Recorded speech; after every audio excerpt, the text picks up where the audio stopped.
യേശുവിൻ്റെ ക്രൂശ് മരണം ദൈവത്തിൻ്റെ കോപത്തിൻ്റെ ഒരു വെളിപ്പെടുത്തൽ ആയിരുന്നോ? ഞാൻ നിങ്ങൾക്ക് ആദ്യമായിട്ടൊരു കുറച്ച് ചോദ്യങ്ങൾ ചോദിക്കാം. അതിനുള്ള ഉത്തരങ്ങളാണ് ഇന്ന് ഞാൻ നിങ്ങളോട് സംസാരിക്കാനായിട്ട് ആഗ്രഹിക്കുന്നത്. ചോദ്യങ്ങൾ ഇതാണ്. നിങ്ങൾ ഉത്തരം ഞാൻ നിങ്ങളിൽ നിന്ന് പ്രതീക്ഷിച്ചുകൊണ്ട് ചോദിക്കുമല്ല, നിങ്ങളെ ചിന്തിപ്പിക്കുവാനായിട്ട് ചില ചോദ്യങ്ങൾ. ഒന്നാമത്തെ ചോദ്യം, ക്രൂശ് ദൈവത്തിൻ്റെ പ്രതികാരത്തെയും ദൈവത്തിൻ്റെ ക്രോധത്തെയും സൂചിപ്പിക്കുന്ന ഒന്നാണോ? ദൈവം യേശുവിനെ ക്രൂശിലൂടെ ശിക്ഷിക്കുകയായിരുന്നോ? ശ്രദ്ധിച്ച് കേൾക്കണം.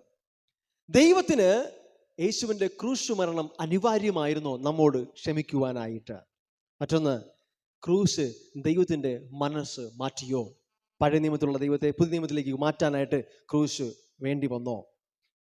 യേശു കർത്താവ് കാൽവരി ക്രൂശിൽ വില കൊടുത്തു എന്ന് പറയുന്നു. ആർക്കാണ് വില കൊടുത്തത്? എന്താണ് ക്രൂശിൻ്റെ വചനം? നമുക്കറിയാം, ക്രൂശിൻ്റെ വചനം നശിച്ചു പോകുന്നവർക്ക് ഭോഷത്വമെങ്കിലും രക്ഷിക്കപ്പെടും നമുക്കോ ദൈവ ശക്തിയാകുന്നു. അപ്പൊ എന്താണ് ആ ക്രൂശിൻ്റെ വചനം? മറ്റൊന്ന്, സാത്താൻ യേശുവിൻ്റെ രക്തത്തെ ഭയപ്പെടുന്നുവോ? എന്തുകൊണ്ട് ഭയപ്പെടുന്നു? പണ്ട് അപ്പച്ചന്മാരൊക്കെ എപ്പോഴും പറയും, യേശുവിൻ രക്തം പേടി കൊണ്ട് പറയുന്നതാണെന്ന് തോന്നുന്നു. എപ്പോഴും യേശുവിൻ രക്തം എന്ന് പറഞ്ഞുകൊണ്ടിരിക്കും. അപ്പോൾ അതെന്താണ്? ഇങ്ങനെയുള്ള കുറേയധികം ചോദ്യങ്ങൾക്ക് ഇന്ന് മറുപടി ലഭിക്കാനായിട്ട് പോവാണ്. ഹല്ലേലൂയ! സന്തോഷമുണ്ടോ? എന്നെ ഓൺലൈനിൽ കേൾക്കുന്നവരായിക്കോട്ടെ, യാതൊരു മുൻവിധികളുമില്ലാതെ നിങ്ങൾ ഈ സന്ദേശം കേൾക്കുകയാണെങ്കിൽ തീർച്ചയായും അത് അനുഗ്രഹമായിരിക്കും. ഒരു പുതിയ തലത്തിലേക്ക്, ദൈവമായുള്ള അടുത്ത തലത്തിലുള്ള ബന്ധത്തിലേക്ക് നിങ്ങളത് കൊണ്ടുചെന്നെത്തിക്കും. ഞാൻ ഇങ്ങനെ പറയുന്നു, ഈ മെസ്സേജ് യൂട്യൂബിൽ വരുമ്പോൾ നിങ്ങൾ ഒത്തിരി പ്രാവശ്യം വീണ്ടും കേൾക്കണം. ഒരു അപേക്ഷ കൂടി, ഇന്ന് ഞാനിവിടെ പറയുന്ന റെഫറൻസുകൾ നിങ്ങൾ എഴുതിയെടുത്ത് വീട്ടിൽ പോയി വീണ്ടും വായിച്ച്, നേരത്തെ ഞാൻ പറഞ്ഞ വ്യക്തികളെ പോലെ, ബറോവയിലെ ആൾക്കാരെ പോലെ വീട്ടിൽ പോയി വചനം ശരിയാണോ, ബ്രദർ പറയുന്നത് ശരിയാണോ എന്ന് മനസ്സിലാക്കാൻ വീണ്ടും നിങ്ങൾ ചിന്തിക്കുകയും വായിക്കുകയും പരിശുദ്ധാത്മാവിൻ്റെ സഹായം തേടുകയും ചെയ്യണം. ഹല്ലേലൂയ! ഒരു പാട്ടിങ്ങനെ സാധാരണ പാടിക്കേട്ടിട്ടുണ്ട്, കുഞ്ഞുനാൾ മുതൽ കേട്ടതാണ്. ദൈവകോപത്തീയിൽ വെന്തരിഞ്ഞവനായി രക്ഷകൻ ജീവിക്കുന്നു. ഞാനും ഒത്തിരി നാൾ പാടിയിട്ടുള്ള പാട്ടാണ്. പ്രത്യേകിച്ച് ഇന്നലകളിലൊക്കെ പള്ളികളിൽ, ഇന്നലെ പ്രത്യേകിച്ച് ഗുഡ് ഫ്രൈഡേ ആയിരുന്നുകൊണ്ട് ഒത്തിരി പ്രാവശ്യം പാടിക്കേട്ട പാട്ടായിരിക്കും.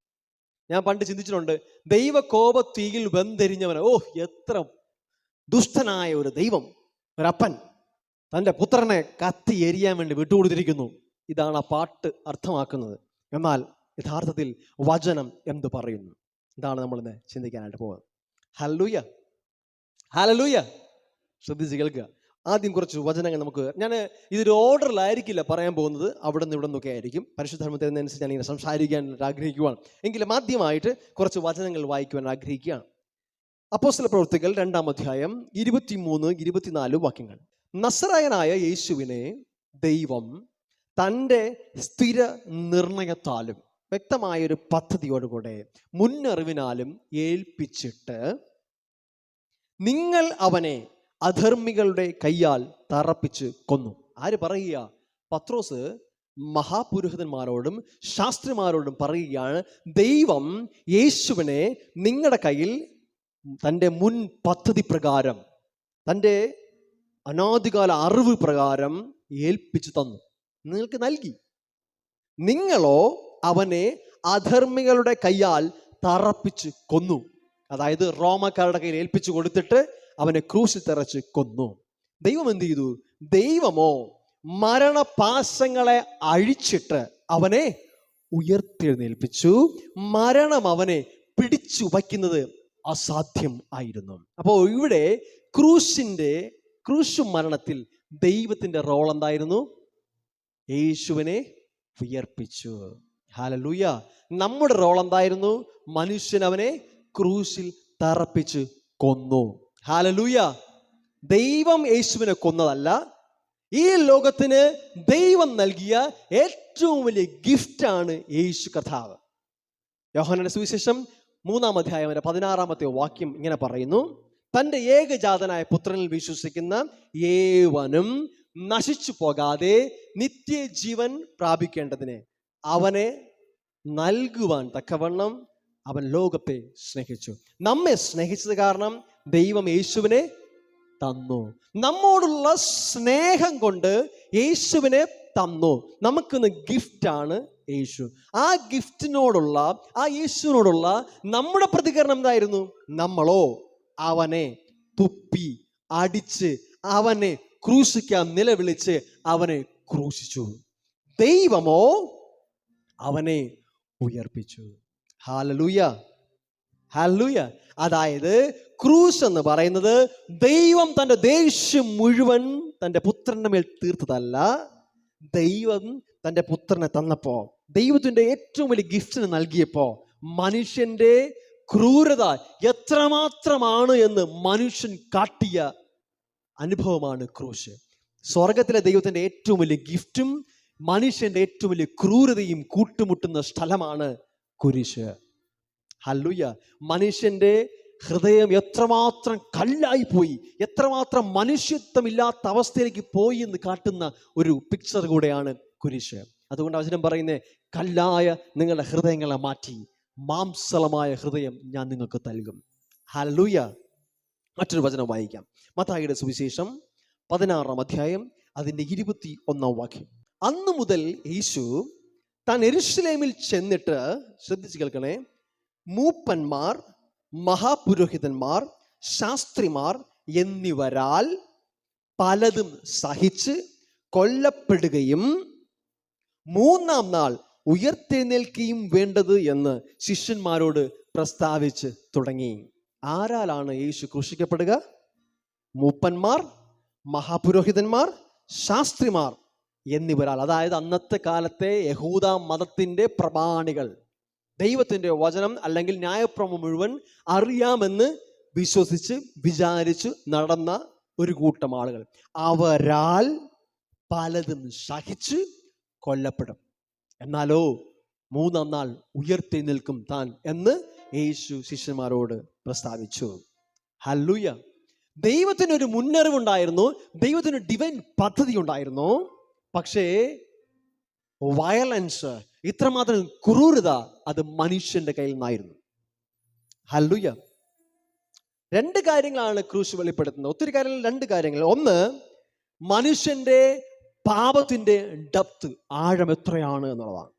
കാരണം ദൈവപുത്രനെ തന്നെ കൊല്ലുവാൻ തക്കവണ്ണം മനുഷ്യന്റെ ഹൃദയം കല്ലായി പോയിരുന്നു. തങ്ങളുടെ അടുക്കൽ ഇറങ്ങി വന്ന വചനം ജഡം ധരിച്ച ദൈവപുത്രനെ തിരിച്ചറിയാൻ കഴിയാതെ വണ്ണം അവരുടെ ഹൃദയം കല്ലിച്ചു പോയിരുന്നു. 2-ാമത്തെ കാര്യം, ദൈവത്തിന്റെ സ്നേഹത്തിന്റെ ആഴം. തൻ്റെ പുത്രന്റെ മരണത്തിലൂടെ പോലും നമ്മെ വീണ്ടെടുക്കാനുള്ള അവന്റെ സ്നേഹം. മനുഷ്യന്റെ പാപത്തിന്റെ ആഴത്തെയും ദൈവത്തിന്റെ സ്നേഹത്തിന്റെ ആഴത്തെയും ക്രൂശ് നമുക്ക് വെളിപ്പെടുത്തി തരികയാണ്. മറ്റൊരു വചനം വായിക്കാം. മത്തായിയുടെ സുവിശേഷം 20-ാം അധ്യായം 18-19 വാക്യങ്ങൾ. നാം യെരൂശലേമിലേക്ക് പോകുന്നുവല്ലോ, അവിടെ മനുഷ്യപുത്രൻ മഹാപുരോഹിതന്മാർക്കും ശാസ്ത്രിമാർക്കും ഏൽപ്പിക്കപ്പെടും. അവർ അവന് മരണശിക്ഷ കൽപ്പിച്ച് പരിഹസിക്കുവാനും തല്ലുവാനും ക്രൂശിപ്പാനും അവനെ ജാതികൾക്ക് ഏൽപ്പിക്കും. ഹല്ലേലൂയ. ആര് ക്രൂശിക്കും? ആര് പരിഹസിക്കും? ശാസ്ത്രിമാർ, പുരോഹിതന്മാർ. അവന് മരണശിക്ഷ വിധിക്കും. യേശുവിന് മരണശിക്ഷ വിധിച്ചത് ദൈവമല്ല, ശാസ്ത്രിമാരും മഹാപുരോഹിതന്മാരും. അവരെന്ത് ചെയ്തു? അവരെ പരിഹസിച്ചു, തല്ലി ക്രൂശിപ്പാനായി ജാതികൾക്ക്, റോമാക്കാർക്ക് ഏൽപ്പിച്ചു കൊടുത്തു. എന്നാൽ 3-ാം നാൾ അവൻ ഉയർത്തെഴുന്നേൽക്കും. യേശു ഇവിടെ മുൻകൂട്ടി പറയുകയാണ്, റോമൻ ഗവൺമെന്റ് തന്നോട് ചെയ്യാൻ പോകുന്നതും മഹാപുരോഹിതന്മാരും ശാസ്ത്രിമാരും തന്നോട് ചെയ്യാൻ പോകുന്നതിനെയും യേശു പ്രവചിക്കുകയാണ്. ഒരിക്കലും ദൈവം തന്നോട് ചെയ്യാൻ പോകുന്ന ക്രൂരതയെക്കുറിച്ചല്ല പറഞ്ഞത്. ശാസ്ത്രിമാരും മഹാപുരോഹിതന്മാരും, അന്നത്തെ മതപണ്ഡിതന്മാർ തന്നോട് ചെയ്യാൻ പോകുന്നതിനെ കുറിച്ച് യേശു മുൻകൂട്ടി പ്രവചിക്കുകയാണ്. ഹല്ലേലൂയ.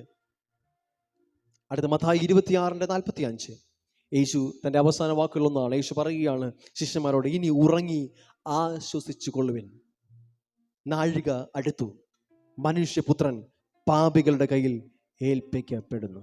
ആരുടെ കയ്യിൽ ഏൽപ്പിക്കപ്പെടുകയാണ്? ദൈവത്തിൻ്റെ കയ്യിലേക്ക് തൻ്റെ ക്രോധം മുഴുവൻ ചൊരിയാനായി കൊടുക്കുകയല്ല, പാപികളുടെ കയ്യിൽ ഏൽപ്പിക്കപ്പെടുകയാണ്. മർക്കോസ് 9:31. ഞാൻ കുറേ വചനങ്ങളോട് പറയുകയാണ് നിങ്ങൾക്ക് വായിക്കാനായിട്ട്.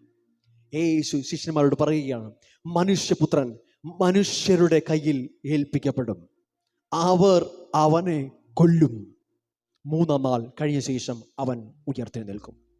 ഇത്രയധികം സ്ക്രിപ്റ്റേഴ്സ് ഞാൻ വായിക്കാൻ റീസൺ നിങ്ങൾക്കൊരു സോളിഡ് ആയിട്ടുള്ള ഒരു അടിസ്ഥാനം ലഭിക്കാനാണ്.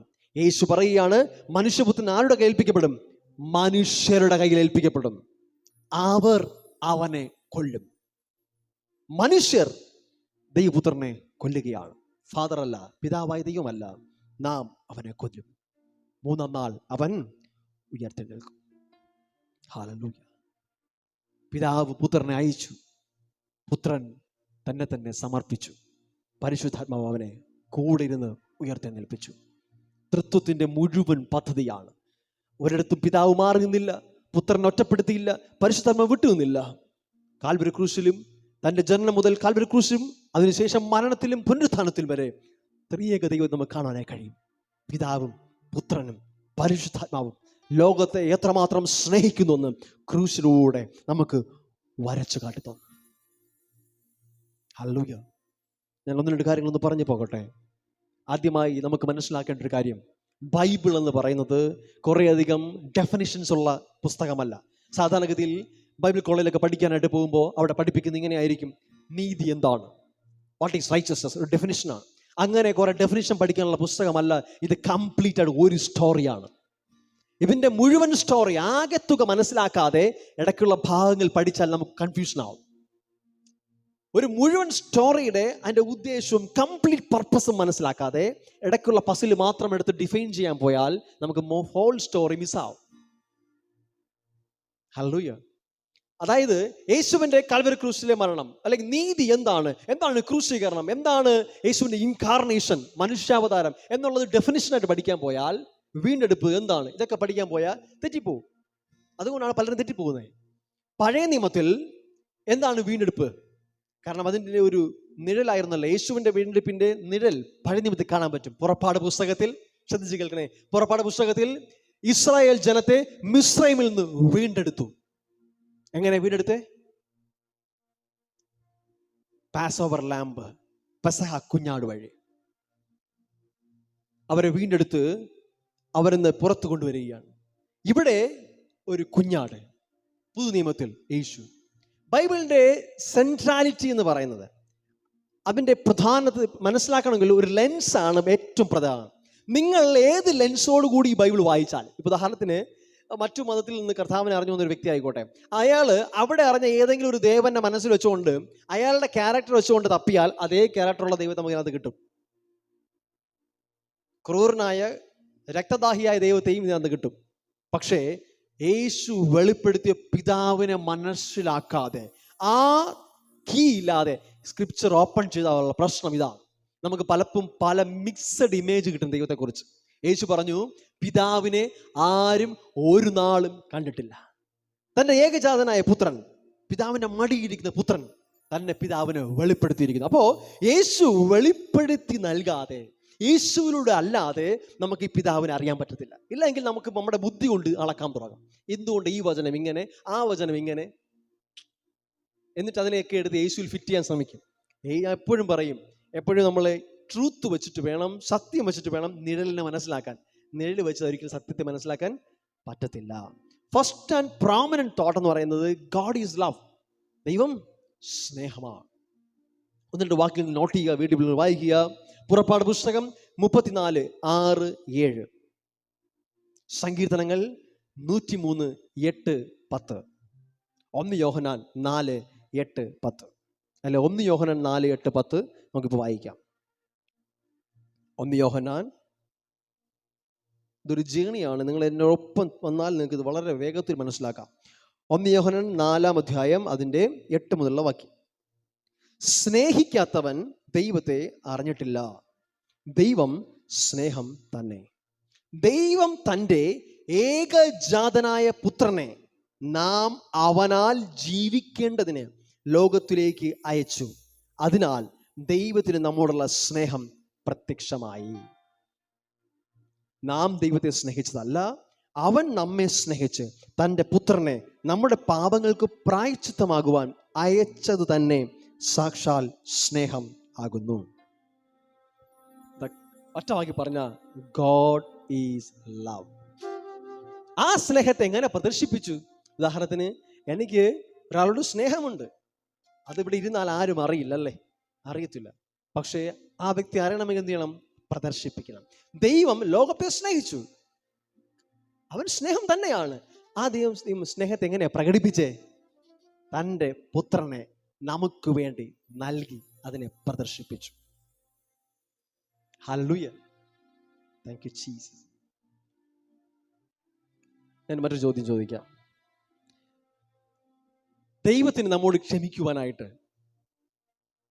ക്ഷമിക്കാനായിട്ട് രക്തം ആവശ്യമായിരുന്നോ? യേശുവിൻ്റെ ക്രൂശ് മരണം ആവശ്യമായിരുന്നു? ഞാൻ ചോദിക്കട്ടെ, ഞാനിപ്പോൾ എന്നെ സ്നേഹിക്കുന്ന ഒരു സുഹൃത്ത്, എൻ്റെ സഹോദരൻ, ഞാൻ എബി എന്നോട് എന്തെങ്കിലും തെറ്റ് ചെയ്തു, ഓക്കെ, അതിനെന്ത് തന്നെ ആയിക്കോട്ടെ, എന്ത് വലിയ തെറ്റാന്ന് ചോദിച്ചാൽ എനിക്ക് ആ എബിയോട് ക്ഷമിക്കണം. അപ്പൊ എബി എന്ത് തന്നാൽ ഞാൻ ക്ഷമിക്കും എന്ന് നിങ്ങൾ ചോദിച്ചാൽ, റിയൽ ആയിട്ട് ഞാൻ അവളോട് ക്ഷമിക്കുക എന്ന് വെച്ചാൽ അവനിൽ എന്തെങ്കിലും വാങ്ങി ക്ഷമിക്കുക എന്നുള്ളതല്ല, എനിക്ക് എന്തെങ്കിലും നഷ്ടം വരുത്തി ക്ഷമിക്കുന്നതിലാണ് ക്ഷമ. അതാണ് ലവ്, സ്നേഹം ദീർഘമായി ക്ഷമിക്കും. അല്ലാതെ അതിന് പകരം കൊടുത്തുകൊണ്ട് ക്ഷമിക്കുന്നത് ക്ഷമയല്ല. ആ ക്ഷമ കൊടുക്കുന്നതിലൂടെ എനിക്ക് സംതിങ് കോസ്റ്റ് ചെയ്യും. ദൈവത്തിന് നമ്മോട് ക്ഷമിക്കാനായിട്ട് നമ്മളിൽ എന്തെങ്കിലും മേടിച്ചിട്ട് ക്ഷമിക്കാനാണ് എങ്കിൽ അത് ക്ഷമയല്ല. പക്ഷേ ദൈവം തനിക്കുള്ള ഏറ്റവും ബെസ്റ്റിനെ, തൻ്റെ ഏകജാതനെ പുത്രനെ നമുക്ക് നൽകി ക്ഷമിക്കുമ്പോൾ അവന് ഒത്തിരി വേദന ഉണ്ടാകുന്നതാണ്. അവൻ്റെ എല്ലാം നമുക്ക് വേണ്ടി നൽകി. അതുകൊണ്ടാണ് റോമലേഖനം 8 പറയുകയാണ്, തൻ്റെ ഏകജാതനെ പുത്രനെ നമുക്ക് വേണ്ടി നൽകിയെങ്കിൽ അവനോടുകൂടെ സകലതും നൽകാതിരിക്കുമോ? ഹല്ലേലൂയ. ഏദൻ തോട്ടത്തിൽ ആദമിന് എന്താ നഷ്ടമായത്? വൺ സൈഡിൽ ദൈവമായിട്ടുള്ള റിലേഷൻഷിപ്പിൽ ഒരു ബ്രോക്ക് വന്നു, ഒരു ഇടിവ് വന്നു, ഒരു വിള്ളൽ വന്നു. മറ്റൊന്ന്, സാത്താന് യഥാർത്ഥത്തിൽ ആദം എന്തെങ്കിലും നൽകിയോ? ആദമിന് ദൈവം എന്താ കൊടുത്തേ? തൻ്റെ ആ ഭൂമിയെ കൈകാര്യം ചെയ്യുവാനായിട്ട് ഏൽപ്പിച്ചു, അല്ലേ? ഉദാഹരണത്തിന് എനിക്ക് 10 സെന്റ് വസ്തു ഉണ്ടെങ്കിൽ ഞാൻ നിങ്ങളോട് പറയാണ്, ഇതൊക്കെ നോക്കി നടത്തിക്കൊള്ളണം എന്ന് വെച്ചെന്താ, ഇതിന് നിങ്ങളുടെ പേരിൽ എഴുതി തരുവല്ല, നോക്കി നടത്താനുള്ള അധികാരം നൽകിയിരിക്കുന്നത്.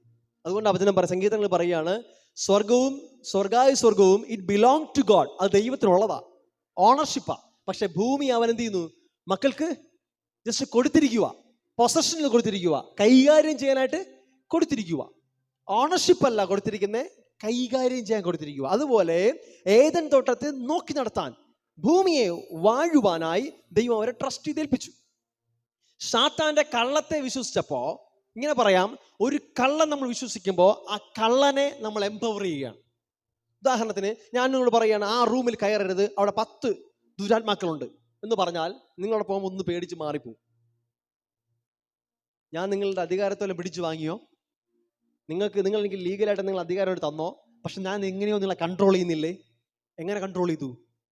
ആ കള്ളം പറഞ്ഞതിലൂടെ, ആ കള്ളം നിങ്ങൾ വിശ്വസിക്കുന്നതിലൂടെ നിങ്ങളെ ഞാൻ ഇൻഡയറക്റ്റ്ലി കൺട്രോൾ ചെയ്യുക. അതത്രേ ഉള്ളൂ. ശത്രു ഒരിക്കലും നമ്മുടെ അധികാരം കൊണ്ടുപോകാൻ കഴിയത്തില്ല. അവൻ നമ്മുടെ കള്ളങ്ങളിലൂടെ, അതുകൊണ്ട് ഞാൻ പറയുന്നത്, സാത്താൻ കള്ളനാണ്. അവൻ കള്ളന്റെ നുണ പറയുന്നതിന്റെ അപ്പനാണ്. അവൻ കള്ളത്തിലൂടെ നമ്മൾ എന്ത് ചെയ്യുന്നു? മാനിപ്പുലേറ്റ് ചെയ്യാണ്.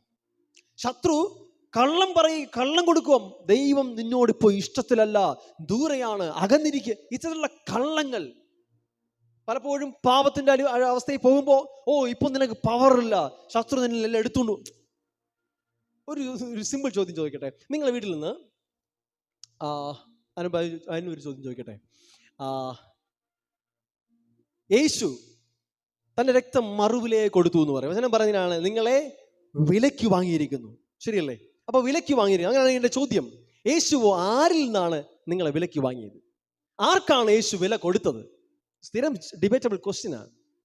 ആർക്കാ വില കൊടുത്തത്? ഞാൻ ചോദ്യം ചോദിക്കട്ടെ, നിങ്ങളെ വീട്ടിൽ നിന്ന് ഞാനൊരു 500 രൂപ വന്ന് മോഷ്ടിച്ചു, നിങ്ങളെ വീട്ടിൽ കയറി മോഷ്ടിച്ചു. ഇപ്പൊ എൻ്റെ പേര് കള്ളൻ അല്ലേ? ഞാൻ മോഷ്ടിച്ചോണ്ട് പോയി. എന്നിൽ നിന്നും അത് തിരിച്ചു മേടിക്കാൻ നിങ്ങൾ എനിക്ക് എത്ര രൂപ തരണം? നല്ല പിട കൊടുത്താൽ മതിയല്ലേ? സീരിയസ്ലി, സാത്താൻ നിന്നിൽ എന്തെങ്കിലും കവർന്നു കൊണ്ടുപോയെങ്കിൽ അവനിൽ നിന്ന് തിരിച്ചു മേടിക്കാനായിട്ട് നീ വില കൊടുക്കണോ? നീ എന്തെങ്കിലും കൊടുത്തിട്ടാണോ മേടിക്കേണ്ടേ? നിനക്ക് ആ സത്യം അറിയാമെങ്കിൽ എന്ത് ചെയ്യും? അവൻ്റെ മുഖത്തടിച്ചു പറഞ്ഞാൽ കൊടുത്തിട്ട് പറഞ്ഞു വിട്ടേനെ. Simple logic. യേശു ആർക്ക് വില കൊടുക്കണം? അപ്പൊ വില കൊടുത്തു എന്ന വാക്കിന് മറ്റൊക്കെ ഒത്തിരി മീനിങ്ങുകളുണ്ട്. ഉദാഹരണത്തിന് ചില വ്യക്തി പറയും, ഞാൻ എൻ്റെ കുട്ടിക്കാലം മുഴുവൻ ആ ജോലിക്ക് വേണ്ടി കൊടുത്തു, വില കൊടുത്തു, ഞാൻ ഒത്തിരി കഷ്ടപ്പെട്ടു. ഉദാഹരണത്തിന് ചില മാതാപിതാക്കൾ പറയും, അവരുടെ വിയർപ്പാണ്, അവരുടെ വിലയാണ്, വിയർപ്പിന്റെ വിലയാണ് നിങ്ങൾ എന്ന് പറയാറുണ്ട്. എന്ന് വെച്ചാൽ ഒരു ലിറ്ററലി പൈസ കൊടുക്കുന്നതിനാവണമെന്നില്ല. എഫേർട്ട്, സഹനം, ഇതെല്ലാം വിലയാണ്. ആർക്കെങ്കിലും കൊടുക്കണമെന്നില്ല, അല്ലേ? ഉദാഹരണം പറയില്ലേ, ഞാൻ എൻ്റെ മക്കളെ വളർത്താൻ ഒത്തിരി വില കൊടുത്തിട്ടുണ്ടെന്ന് വെച്ചാൽ ആർക്കെങ്കിലും പൈസ കൊടുക്കുന്നതാണോ? അല്ല, ഞാൻ ഒത്തിരി സഹിച്ചിട്ടുണ്ട്, ഒത്തിരി അതിന് വേണ്ടി നിന്നിട്ടുണ്ട്. അപ്പോൾ യേശു കർത്താവ് വില കൊടുത്തു പറയുമ്പോൾ തൻ്റെ ജീവനെ തന്നെ നമുക്ക് വേണ്ടി നൽകുവാൻ തയ്യാറായി. അത് ആർക്കെങ്കിലും ലിറ്ററലി ലീഗലി കൊടുത്ത ഒന്നല്ല. ഹല്ലേലൂയ. നിങ്ങൾക്ക് മനസ്സിലായോ? യേശു വില കൊടുത്തു. ആർക്കെന്ന് ചോദ്യമില്ല. എന്തിനാണ് അങ്ങനെ ആർക്കെങ്കിലും കൊടുക്കുന്ന ലീഗൽ ട്രാൻസാക്ഷൻ അല്ല ഇത്. അവൻ പറഞ്ഞല്ലേ, അവൻ നമ്മുടെ രോഗങ്ങളെ വഹിച്ചു, നമ്മുടെ വേദനകളെ ചുമന്നു. ഹി ബോർ, അവൻ സഹിച്ചു. അവൻ ക്രൂശ് വരെ അനുസരണമുള്ളവനായി നമുക്ക് വേണ്ടി സകലവും സഹിച്ചു. അങ്ങനെ അവൻ വില കൊടുത്തത്. അല്ലാതെ സാത്താന് വില കൊടുക്കാൻ വേണ്ടി സാത്താൻ യേശുവിന് ഒരു കൗണ്ടർ പാർട്ടേ അല്ല. ഇനി ചിലർ പറയും ദൈവത്തിന് വില കൊടുത്തു. അതാണ് ഏറ്റവും സങ്കടം. ദൈവത്തിന് യേശു വില കൊടുത്തു എന്ന് പറയുമ്പോ ദൈവം എന്തോ ഒരു രക്തദാഹിയായ ഒരു സാധനം, രക്തം കൊണ്ടുപോവാ, രക്തം കൊണ്ടുപോവാ, ഇങ്ങനെ ഉറച്ചുകൊണ്ടിരിക്കും. യേശു കൊണ്ട് കൊടുത്തപ്പോ ഇതാണ് ചിലരൊക്കെ പ്രസംഗിക്കുന്ന ഗോസ്പൽ. ഇത് ഗോസ്പൽ അല്ല, ഇത് ഏതോ ഒരു പ്രാകൃത ദൈവമാണ്. എൻ്റെ ദൈവം അതല്ല. ഹല്ലേലൂയ. തൻ്റെ പുത്രനെ നമുക്ക് വേണ്ടി നൽകിയവൻ, നമ്മളുള്ള സ്നേഹത്തെ പ്രദർശിപ്പിച്ചവൻ യേശുവിനെ നമുക്ക് നൽകുമ്പോൾ ദൈവം പ്രദർശിപ്പിച്ച എന്താണ്? നമ്മോടുള്ള സ്നേഹത്തെയാണ്, അല്ലാതെ കോപത്തെ അല്ല. കോമൺ സെൻസ് നമുക്കില്ല, നമുക്കിതൊന്നും ചിന്തിക്കാനുള്ള കഴിയില്ല. നമ്മളെല്ലാം വിശ്വസിക്കുവാണ് യേശു പിതാവ്. ചിലരെയാണ് പഴയ നിയമത്തിലെ ദൈവം ഭയങ്കരനായിരുന്നു. യേശു കാൽവരി ക്രൂശിൽ രക്തം ചിന്തി, രക്തം കണ്ടപ്പം തണുത്ത് സന്തോഷമായി. അത് ഏത് ദൈവമാ? അത് ദൈവമല്ല. അത് ഇവിടെ കാണുന്ന ചില സാധനങ്ങളാ. അത് ദൈവമല്ല. രക്തദാഹിയായത് ദൈവമല്ല, രക്തം നൽകുന്നവനാണ് എൻ്റെ ദൈവം. ഹല്ലേലൂയ. അവനെ ചിലരുണ്ട് വെളിച്ചപ്പാടത്ത് തുള്ളും പോലെയാണ്. എടാ, നീ പാപം ചെയ്യുമ്പോൾ ജീവൻ ഇങ്ങനെ തുള്ളിക്കൊണ്ടിരിക്കും. പെട്ടെന്ന് യേശു ഒരു കപ്പിൽ രക്തം രക്തം. ഇതല്ല. ഇതാണ് ദൈവം. യേശു ദൈവത്തിന് വില, പിതാവായ ദൈവത്തിന് വില കൊടുത്തു എന്ന് പറയുമ്പോൾ ഗോസ്പൽ ട്വിസ്റ്റ് ചെയ്യപ്പെടുകയാണ്. പിതാവ് ഒന്ന്, യേശു വേറെ. രണ്ട് വീട്ടിൽ ആളായി. യേശു പറഞ്ഞു, ഞാനും പിതാവും ഒന്നാകുന്നു. എന്നെ കണ്ടവൻ പിതാവിനെ കണ്ടിരിക്കുന്നു. രണ്ടില്ല, അവർ ഒന്നത്രേ. ഹല്ലേലൂയ. അപ്പോൾ യേശു പിതാവിനെ പ്ലീസ് ചെയ്യാൻ വേണ്ടിയിട്ട്, പിതാവിന്റെ രക്തദാഹത്തെ അടക്കാനായിട്ട് രക്തം ചിന്തിയതല്ല. ഹല്ലേലൂയ. നിങ്ങൾ ആഴത്തിലേക്ക് ഇറങ്ങട്ടെ പ്രിയരെ. സംഗീത പുസ്തകം 51 അധ്യായം വളരെ ഫേമസ് ആയിട്ടുള്ള ഒരു പാസേജാണ്. സങ്കീർത്തനങ്ങൾ 51 അധ്യായത്തിൽ, അതായത് ദാവീദിന്റെ ഏറ്റവും മോശം ഒരു അവസ്ഥയാണ്. ഏറ്റവും മോശമായ ഒരു പാപം ചെയ്തിട്ട് തകർന്നിരിക്കുന്ന ദാവീദിന്റെ അടുത്തേക്ക് നാഥാൻ പ്രവാചകൻ വന്ന് പറയുകയാണ്, നീ ചെയ്തത് വലിയ തെറ്റാണ്, നീ ചെയ്തത് വലിയ പാപമാണ്. തകർന്നുറുങ്ങിയ, ഹൃദയം വേദനിച്ച ദാവീദ് ദൈവത്തോട് സംസാരിക്കുന്ന സങ്കീർത്തനമാണത്. ആ സങ്കീർത്തനത്തിൽ ദാവീദ് പറഞ്ഞ ഇങ്ങനെയാണ്. അതിന്റെ 16-17 വാക്യങ്ങൾ ഒന്ന് വായിക്കാം. സങ്കീർത്തനങ്ങൾ 51 അതിന്റെ 16-17. ഹനനയാഗം നീ ഇച്ഛിക്കുന്നില്ല, അല്ലെങ്കിൽ ഞാൻ അർപ്പിക്കുമായിരുന്നു. ഹോമയാഗത്തിൽ നിനക്ക് പ്രസാദവുമില്ല. ഹല്ലേലൂയ. രാജാവാണ്. എത്ര കാളയെന്ന് പറഞ്ഞാൽ മതി, ഇപ്പം അറക്കും. എത്ര ബ്ലഡ് വേണോ കൊടുക്കും. പക്ഷേ വചനം പറഞ്ഞിങ്ങനെയാണ്, ദാവീദ് ദൈവത്തിന്റെ ഹൃദയത്തിന്റെ പിന്നാലെയുള്ള മനുഷ്യൻ. അവൻ സിസ്റ്റത്തിന്റെയും റിലീജിയന്റെയും കസ്റ്റംസിന്റെയും പുറകെ അല്ല, ആചാരങ്ങളുടെ പുറകെ അല്ല, അവൻ ഹൃദയത്തിന്റെ പിന്നാലെ. ആ ഹൃദയം എന്ത് ആഗ്രഹിക്കുന്നു എന്ന് ദാവീദ് നന്നായിട്ട് അറിയാം. കുറെ ആടാണ് ഇപ്പൊ കൊടുക്കാം, പ്രാവാണ് കൊടുക്കാം, വിഷയമല്ല. പക്ഷേ ദൈവത്തോട് ദാവീദ് പറയുകയാണ്, നിന്റെ ഇഷ്ടം അതല്ല, നീ ഇത് ആഗ്രഹിക്കുന്നില്ല, യാഗങ്ങൾ നീ ആഗ്രഹിക്കുന്നില്ല. ഓ, അങ്ങനെയാണെങ്കിൽ പഴയ നിയമത്തിൽ കൊണ്ടുപോവാ, അത് കൊണ്ടുപോവാ, ഇത് കൊണ്ടുപോവാ എന്നൊക്കെ ചോദിക്കുന്നുണ്ടല്ലോ. പ്രാവ് കൊണ്ടുപോടാ, ആട് കൊണ്ടുപോടാ. സത്യത്തിൽ പ്രിയരെ, ബൈബിളിൽ ഇതൊക്കെ എഴുതിയിട്ടുണ്ട്, ശരിയാ. പക്ഷെ ഇതൊന്നും ദൈവത്തിന്റെ ഹൃദയമല്ല. ഞാൻ നിങ്ങൾക്ക് മനസ്സിലാക്കി തരാം. ദൈവം മനുഷ്യന്റെ ലെവലിലേക്ക് ഇറങ്ങി വന്ന് അവൻ്റെ താണ അവസ്ഥയിലേക്ക് ഇറങ്ങി വന്ന്, അതായത് സീനായി മലയിൽ ദൈവം സംസാരിക്കാൻ വരുമ്പോൾ ജനം ഓടുകയാണ്. ഞങ്ങൾക്ക് സംസാരിക്കണ്ട, ഞങ്ങൾക്ക് പേടിയാ, മോശയോട് പറഞ്ഞാൽ മതി, ഞങ്ങൾ കേട്ടോളാം. ദൈവം തന്നെ മക്കൾ അടുക്കിലേക്ക് ഇറങ്ങി വരാൻ ശ്രമിക്കുമ്പോൾ മക്കൾ ഓടുകയാണ്. ദൈവത്തിൻ്റെ ഹൃദയം തകരുകയാണ്. ദൈവം സ്നേഹത്തോടെ ഇറങ്ങി വരുമ്പോഴൊക്കെ അവരുടെ മനസ്സിനകത്ത് ഒരു ഭയം കിടക്കുക. ഞാൻ ആദ്യം പറഞ്ഞില്ല, ലെൻസ്. അവരുടെ കാഴ്ചപ്പാട് എന്താണ്? ദൈവം എന്തോ ക്രൂരനാണ്. അവർക്ക് കേൾക്കുന്നതൊക്കെ ഇടിമുഴക്കവും വെടിവെപ്പും ഒക്കെയാണ്. ദൈവം ഇറങ്ങി വരുമ്പോൾ ഉണ്ടാകുന്ന പ്രകമ്പന അവർക്ക് കേൾക്കുന്നത് ഇടിവെപ്പ് ഭയങ്കര പ്രശ്നമായിട്ടാണ്. ഞാൻ കഴിഞ്ഞ ദിവസം എബിയോട് പറയാനല്ലേ, അതായത് ദൈവം ഇടപെടുമ്പോൾ ദൈവം ഇപ്പോൾ ഉദാഹരണത്തിന് ദൈവം എന്നെ, ഞാൻ വിശ്വസിക്കുന്നു ദൈവം വിനോദം എന്ന് വിളിച്ചാൽ ഞാൻ ഒരു സ്നേഹത്തിൻ്റെ ശബ്ദം കേൾക്കുമെന്നാണ് ഞാൻ വിശ്വസിക്കുന്നത്. കാരണം എൻ്റെ മനസ്സിനകത്ത് അപ്പൻ സ്നേഹമുള്ളൊരു അപ്പനാണ്. പക്ഷെ ചിലപ്പോൾ എൻ്റെ അടുത്ത് വേറൊരാളെ കേൾക്കണമെന്നില്ല. ഉദാഹരണത്തിന് യോർദാനിൽ സ്നാനമായിട്ട് യേശു കയറുമ്പോൾ സ്വർഗം തുറന്ന് ദൈവം പറയുവാണ്, ഇവരെൻ്റെ this is my beloved son, എൻ്റെ പ്രിയ മകനാ. സ്വർഗത്തിന്റെ വാക്കാ. പക്ഷെ കൂടെ ഇരുന്ന് കേട്ടോ ബും ബും ബും ബും ബും ബും ബും കോഡ് ഭാഷ. അവർ പറയുവാണ് എന്തോ ഇടി വെട്ടിയെന്ന് തോന്നുന്നു. അത് എഴുതിയിട്ടുണ്ട്. യേശു കേട്ടെന്താ? Beloved son. അതായത് നമ്മുടെ മെന്റാലിറ്റി, നമ്മുടെ അകത്തെയുള്ള ഒരു പൊസിഷൻ ഇല്ലേ, അത് തീരുമാനിക്കും നമ്മൾ എന്ത് കേൾക്കണമെന്നുള്ളത്. ദൈവം നമ്മുടെ സ്നേഹത്തോടെ മോനെ ആദം കേട്ടതാണ്. ആദമേ എവിടെടാ? ആദമേ നീ എവിടെ? ഇവിടെ കിടക്കുക കുറ്റബോധം. ഇവിടെ അകത്ത് ഭയങ്കരമായിട്ടുള്ള ദൈവത്തെക്കുറിച്ച് തെറ്റായ ധാരണ നടക്കുക. ആദം ഓടുക, പേടിച്ചൊളിച്ചിരിക്കുക. പക്ഷെ ദൈവമോ മോനെ വാ വാ, നീ നഗണെന്ന് ആരാ പറഞ്ഞ്? സ്നേഹത്തിന്റെ ഭാഷയാ. പക്ഷെ മനുഷ്യന്റെ ഹൃദയത്തിലാണെങ്കിലോ കുറ്റപ്പെടുത്തലിന്റെ, വേദനിപ്പിക്കുന്ന ഒരു വാക്കുകളാണ്. ഇതാണ് പെർസ്പെക്റ്റീവ്. ഇതാണ് ദൈവത്തെക്കുറിച്ച് നമ്മുടെ കാഴ്ചപ്പാട്. ഭയങ്കര വിഷയമാണ്. ഹല്ലേലൂയ. ദൈവം പുത്രനോട് സംസാരിക്കുക, this is my beloved son. എൻ്റെ പ്രിയ മകൻ എന്ന് പറയുമ്പോൾ എങ്ങനെയായിരിക്കും പറയാ? ഇവൻ എൻ്റെ പ്രിയപുത്രൻ ഇങ്ങനെ ആയിരിക്കും പറയാ? അല്ല, സ്നേഹത്തിന്റെ ഭാഷയാണ്. വളരെ സ്നേഹത്തോടെ, വളരെ ക്യൂട്ടായിട്ടായിരിക്കും പറഞ്ഞിട്ടുണ്ടാവുക. പക്ഷേ കൂടുന്നൊരു കേട്ടെന്താണ്? ഇടിമുഴക്കം. സീനായി പർവ്വതത്തിൽ ദൈവം ഇറങ്ങി വരുമ്പോൾ ഇവർ പേടിച്ചോടുക. അപ്പോൾ ദൈവത്തിന് മനസ്സിലായി ഇവരുടെ റേഞ്ചിലോട്ട് ഇറങ്ങണം. ഇവർക്ക് ആകെ അറിയുന്നുള്ള ഭാഷ എന്നറിയാവോ? അന്നത്തെ കാലത്ത് ഉള്ള സിസ്റ്റം കോഴിയറുപ്പ്, ആടറുപ്പ്. കാരണം അന്നത്തെ പാഗൻ റിലീജിയൻ ഉണ്ട്, പ്രാകൃതമായ ഒരു സംസ്കാരമുണ്ട്. കോഴി, ആട്, ബലി, ഇതൊക്കെ ഇവർക്ക് അറിയത്തുള്ളൂ. ഇവിടെ ലാംഗ്വേജ് അതാണ്. ഈവൻ അബ്രഹാമിനെ വിളിക്കുമ്പോൾ അബ്രഹാം അന്യദേവന്മാരെ ആരാധിക്കുന്നവനായിരുന്നു. അവനാകെ അറിയാന്നുള്ളത് കുറെ രക്തദാഹിയായ കുറെ ദേവന്മാരെ അറിയത്തുള്ളൂ. അങ്ങനെയുള്ള സിസ്റ്റമാണ് അറിയത്തുള്ളൂ. നമുക്ക് ബൈബിളിലുണ്ട്, ദൈവം പറഞ്ഞു ആ അബ്രഹാമെ നിന്റെ മകനെ കൊണ്ടുപോവാ, യാഗം കഴിക്കും. ശരിയാണ്.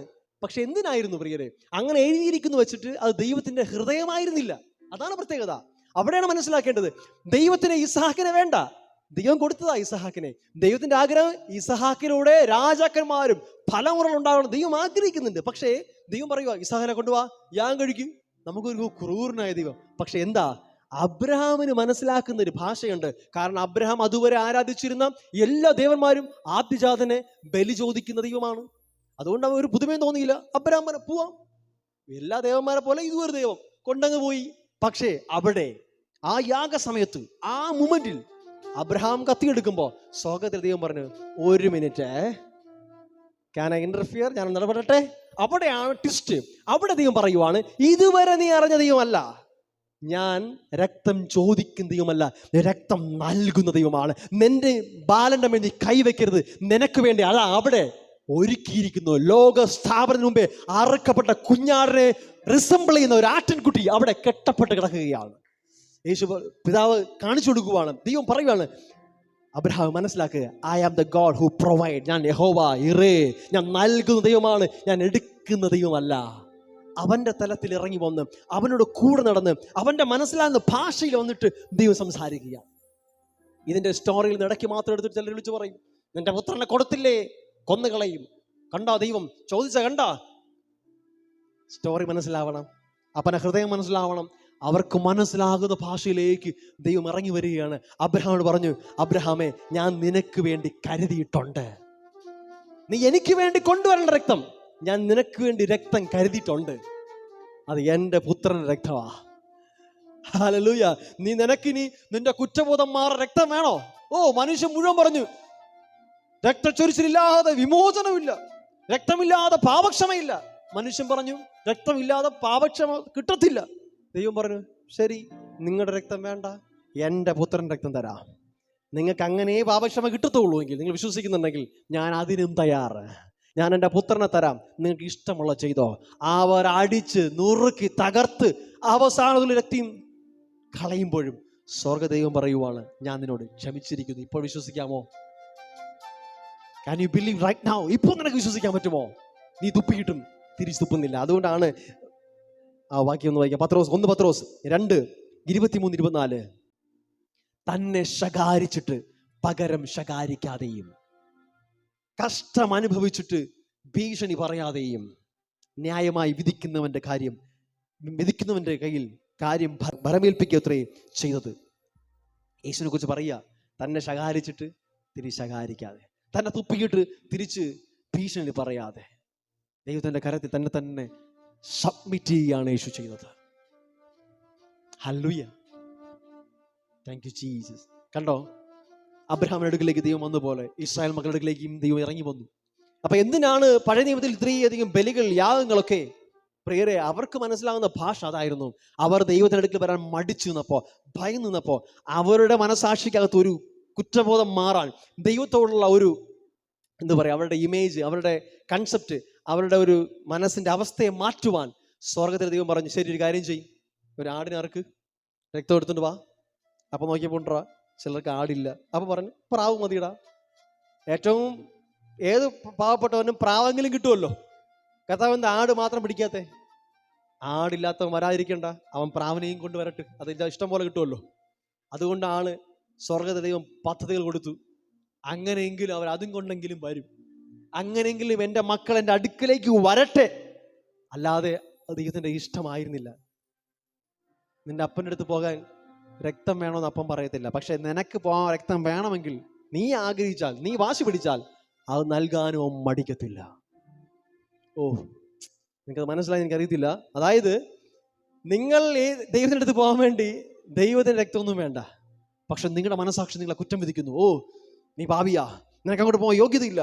അങ്ങനെയുള്ള നിന്റെ മനസാക്ഷി നീങ്ങുവാൻ, ഞാൻ പറഞ്ഞതാണ്, ദുർമനസാക്ഷി നീങ്ങുവാൻ നിങ്ങളുടെ ഹൃദയങ്ങളിൽ തളിക്കപ്പെട്ടിരിക്കുന്ന രക്തം.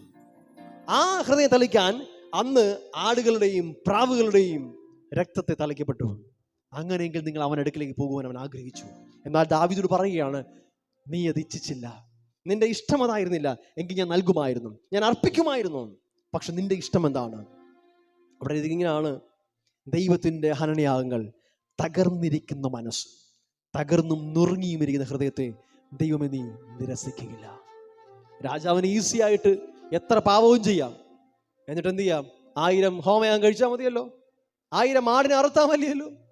നിയമം വെച്ചിട്ട്, അല്ലെങ്കിൽ കുറെ ആചാരപ്രകാരമാണെങ്കിൽ ഇഷ്ടം പോലെ വ്യഭിചാരം ചെയ്യാം, ഇഷ്ടം പോലെ കാളെ അറുക്കാം. ഓ ദൈവം നീ പറഞ്ഞല്ലോ അറുക്കാം. പക്ഷേ ദാവീദ് പറയാണ്, നിന്റെ ഹൃദയം എനിക്കറിയാം, നീ ഹനനയാഗം ഇച്ഛിക്കുന്നില്ല, ഹോമയാഗത്തിന് നിനക്ക് പ്രസാദവും ഇല്ല.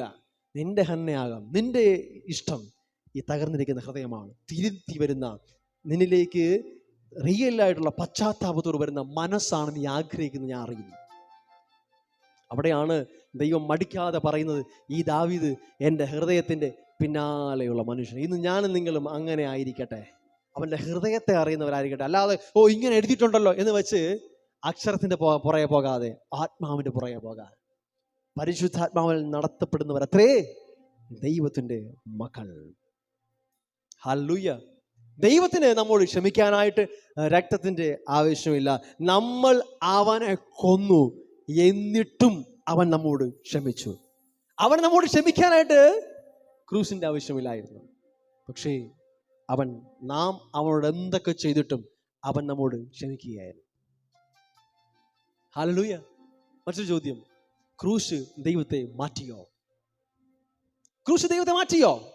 ക്രൂശിന് മുമ്പും ക്രൂശിന് ശേഷവും ദൈവം മാറിയോ?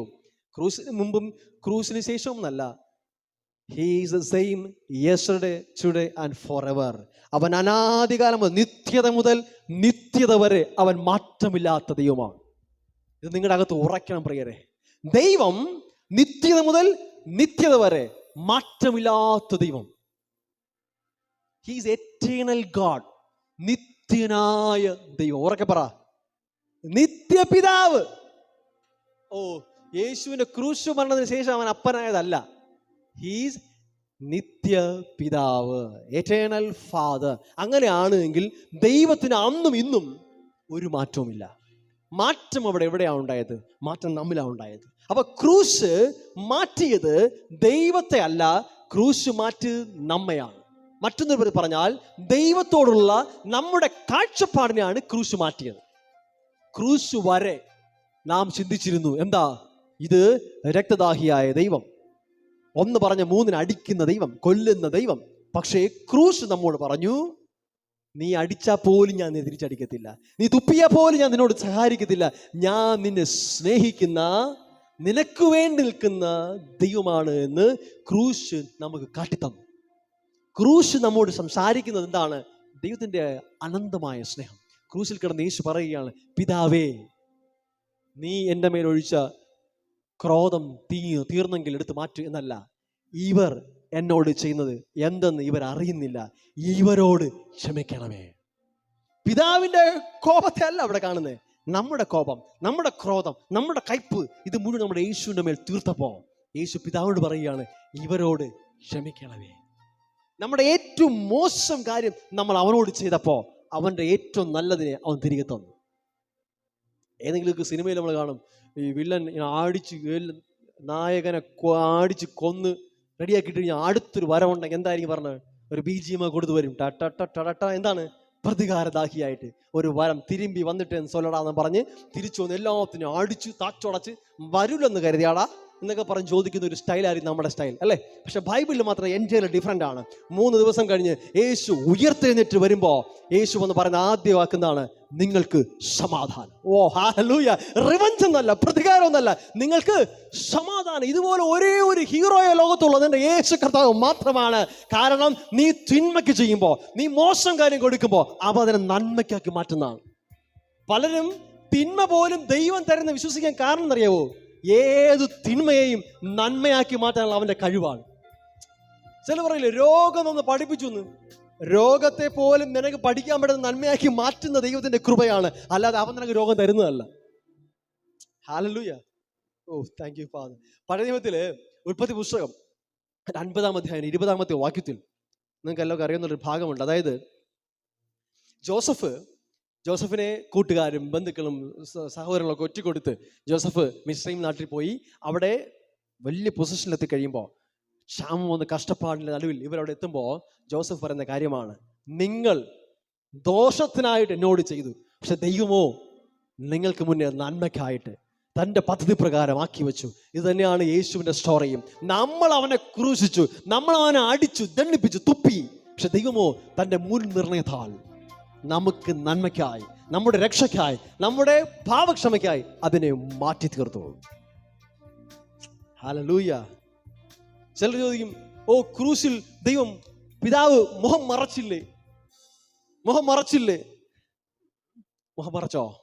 സങ്കീർത്തനം 22 എന്ന് പറയുന്നത് മെസ്യാനിക് സാം എന്നാണ് പറയുന്നത്, അതായത് മെസ്സിഹായുടെ സങ്കീർത്തനമാണ്. യേശു ക്രൂശിൽ കിടന്ന് ആലപിക്കുന്ന പറയുന്ന സങ്കീർത്തനമാണ് സങ്കീർത്തനം 22. തുടക്കം ഇങ്ങനെയാണ്, എൻ്റെ ദൈവമേ നീ എന്നെ കൈവിട്ടത്. അത് യേശു പറയുന്നത് ആ സങ്കീർത്തനമാണ് ഉരുവിടുന്നത്. ആ സങ്കീർത്തനത്തിൽ എൻ്റെ അവസാന ഭാഗം 24-ാം വാക്യം പറയുന്നത് ഇങ്ങനെയാണ്, അരിഷ്ടന്റെ അരിഷ്ടത അവൻ നിരസിച്ചില്ല, വെറുത്തതും ഇല്ല, തൻ്റെ മുഖം അവന് മറച്ചതുമില്ല, തന്നെ വിളിച്ചപേക്ഷിച്ചപ്പോൾ കേൾക്കയത്രേ ചെയ്തത്. പിതാവായ ദൈവം ഒരിക്കലും പുത്രനിൽ നിന്ന് മുഖം മറച്ചില്ല. 2 കൊരിന്ത്യർ 5-ാം അധ്യായം 19-ാം വാക്യം പറയുകയാണ്, ഗോഡ് വാസ് ഇൻ ക്രൈസ്റ്റ്. വളരെ മനോഹരമാക്കാൻ, ക്രൂസിൽ എവിടെയായിരുന്നു പിതാവ്? God was in Christ. ക്രിസ്തുവിലായിരുന്നു പിതാവായ ദൈവം, യേശുവിലായിരുന്നു പിതാവായ ദൈവം. ഇത് യേശുവിനെ ഒറ്റയ്ക്ക് വിട്ട് മാറി നിന്ന് കളി കണ്ട് രസിക്കുന്നതല്ല, യേശുവിനോട് കൂടെ ആ കാൽവരി ക്രൂസിൽ പിതാവായ ദൈവം ഉണ്ടായിരുന്നു. എങ്ങനെ? അവൻ ലോകത്തിന് പാപത്തെ കണക്കിടാതെ തന്നോട് നിരപ്പിച്ചുകൊണ്ടിരുന്നു. Hallelujah! God was in Christ reconciling the world towards him. ഈ ലോകത്തെ തന്നോട് നിരപ്പിച്ചു. എന്താ നിരപ്പിക്കുക? വചനം പറയും, നിരപ്പിന്റെ ശുശ്രൂഷ നമുക്ക് തന്നിരിക്കുന്നതാണ്. ഇന്ന് നമുക്ക് തന്നിരിക്കുന്നത് ശിക്ഷാവിന്റെ ശുശ്രൂഷയല്ല, ആരെയും പറഞ്ഞ് പേടിപ്പിക്കുന്ന ശുശ്രൂഷയല്ല, നിരപ്പിന്റെ ശുശ്രൂഷ. എന്താണ്? ഇപ്പൊ ഞാനും ഒരു സഹോദരൻ പിണങ്ങിയിരിക്കുന്ന വിചാരിച്ചോ, എനിക്ക് പിണക്കൊന്നുമില്ല, പുള്ളിക്കാരന് പിണക്കമെന്ന് വിചാരിച്ചോ, പക്ഷേ ഞാൻ ആ പിണക്കത്തെ മാറ്റി അവനെ എൻ്റെ ഒപ്പം കൊണ്ടിരുത്തത്തില്ലേ, അതാ നിരപ്പ്, റെക്കൺസിലിയേഷൻ. നമ്മൾ പിണങ്ങിയിരിക്കുക, ദൈവത്തിന് പണക്കൊന്നുമില്ലായിരുന്നു. പക്ഷേ ദൈവം നമ്മുടെ അടുത്ത് വന്ന് നമ്മൾ ഇടിയും ആടിയും തുപ്പവും കൊണ്ടിട്ടും നമ്മളെ പിടിച്ച് സ്നേഹത്തോടെ ചേർത്ത് വെച്ച് നിരപ്പിച്ചു. ഈ നിരപ്പാണ് ഗുഡ് ന്യൂസ്, ദ ഗോസ്പൽ. ലോകത്തോട് വിളിച്ചു പറയാൻ റിക്കൺസിലേഷന്റെ ഈ ശുശ്രൂഷയാണ് നമുക്ക് തന്നിരിക്കുന്നത്. ലോകം നിന്റെ പാപങ്ങളിൽ നിന്ന് കണക്കിടും. ദൈവം നിന്റെ പാപങ്ങളെ കണക്കിടുന്നില്ല. നിന്റെ പാപങ്ങളെ അവൻ ക്ഷമിച്ചിരിക്കുന്നു. അവൻ നിന്നെ അവനോട് ചേർത്ത് വച്ചിരിക്കുന്നു. നീ അവന്റെ ഭവനത്തിലെ അംഗമാണ്. നിനക്കതിലേക്ക് സ്വാഗതം എന്നുള്ളൊരു വെൽക്കം നോട്ടീസാണ് ഈ gospel. Hallelujah, thank you Jesus, hallelujah. ഒരു വചനം വായിക്കാം. സങ്കീർത്തനങ്ങൾ 22-ാം അധ്യായം 6 മുതൽ 8 വരെയുള്ള വാക്യങ്ങൾ. ഞാനോ യേശുവിനെ കുറിച്ചുള്ള പ്രവചന വാക്യങ്ങളാണ് അതൊക്കെ. യേശുവിനെ കുറിച്ച് പറയുക, ഞാനോ മനുഷ്യനല്ല, ഒരു കൃമിയത്രേ, മനുഷ്യരുടെ ധിക്കാരവും ജനത്താൽ നിന്ദിതനും തന്നെ. എന്നെ കാണുന്നവരൊക്കെയും എന്നെ പരിഹസിക്കുന്നു. അവർ അധരം മലർത്തി തലകുലുക്കുന്നു. നായ്ക്കൾ എന്നെ വളഞ്ഞു, ദുഷ്ടന്മാരുടെ കൂട്ടം എന്നെ ചുറ്റിയിരിക്കുന്നു. അവർ എൻ്റെ കൈകളെയും കാലുകളെയും തുളച്ചു. എൻ്റെ വസ്ത്രം അവർ പകുത്തെടുത്തു. എൻ്റെ അങ്കിക്കായി അവർ ചീട്ടിടുന്നു. യേശു പറയുകയാണ്, യേശുവിനെ കുറിച്ച് പ്രവചനമാണ്. എന്തൊക്കെ ചെയ്തേ? ദൈവം എന്തെങ്കിലും ചെയ്ത് പറഞ്ഞോ? ഇവിടെ ഇല്ല. ആരാ? മനുഷ്യർ. അവർ കാണുന്നവരൊക്കെയും യേശുവിനെ പരിഹസിച്ചു. അല്ലേ, നീ ചുണയുണ്ടെങ്കിൽ ഇറങ്ങി വാടാ, നിന്നെ തന്നെ രക്ഷിക്കുക. തുപ്പി പരിഹസിച്ചു. അവൻ്റെ വസ്ത്രമെടുത്ത് ചീട്ടിട്ടു. അടുത്ത വാക്യം പറയുകയാണ്, നീയോ യഹോവേ.